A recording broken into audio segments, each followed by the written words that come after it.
If you want to change the world, start off by making your bed. If you make your bed every morning, you will have accomplished the first task of the day.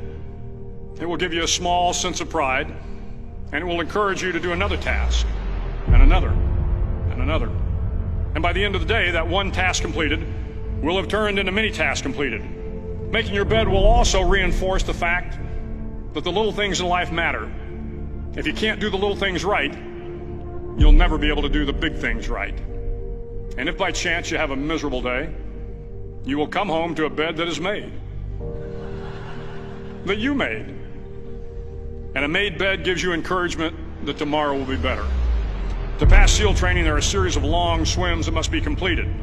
One is the night swim. Before the swim, the instructors joyfully brief the students on all the species of sharks that inhabit the waters off San Clemente. They assure you, however, that no student has ever been eaten by a shark, at least not that they can remember. But you are also taught that if a shark begins to circle your position, stand your ground. Do not swim away. Do not act afraid. And if the shark, hungry for a midnight snack, darts towards you, then summons up all your strength and punch him in the snout, and he will turn and swim away. There are a lot of sharks in the world.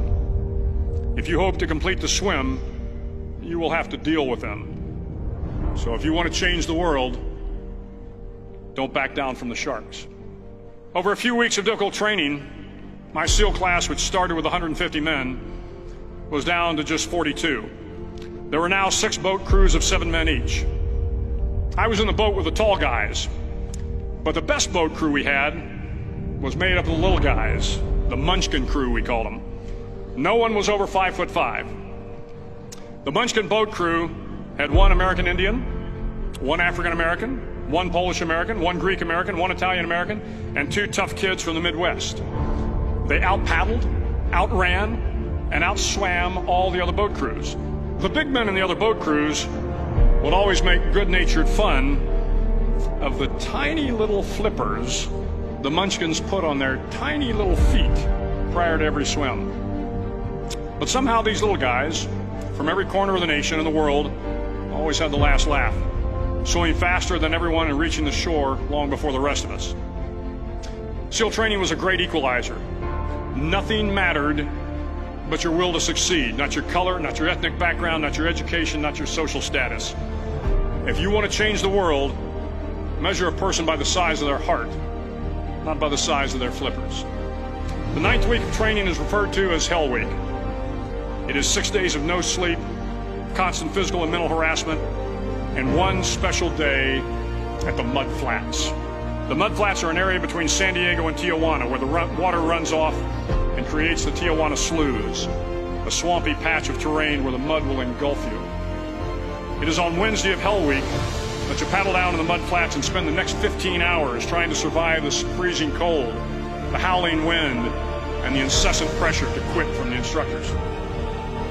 As the sun began to set that Wednesday evening, my training class, having committed some egregious infraction of the rules, was ordered into the mud.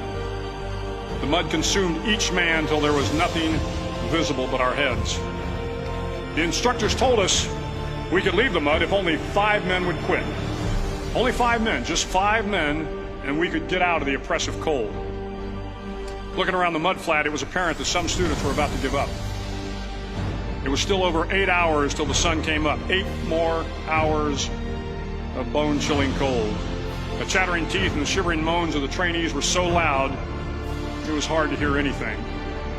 And then one voice began to echo through the night. One voice raised in song. The song was terribly out of tune, but sung with great enthusiasm.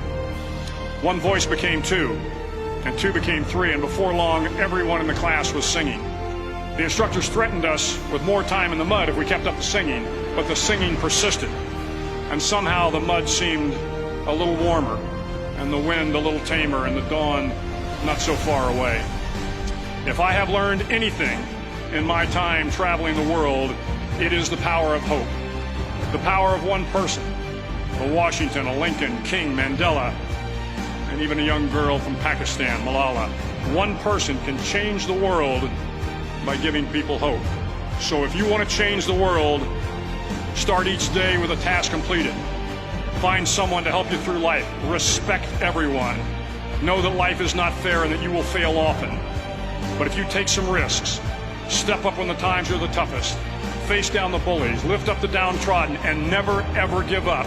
If you do these things, the next generation and the generations that follow will live in a world far better than the one we have today. And what started here will indeed have changed the world for the better.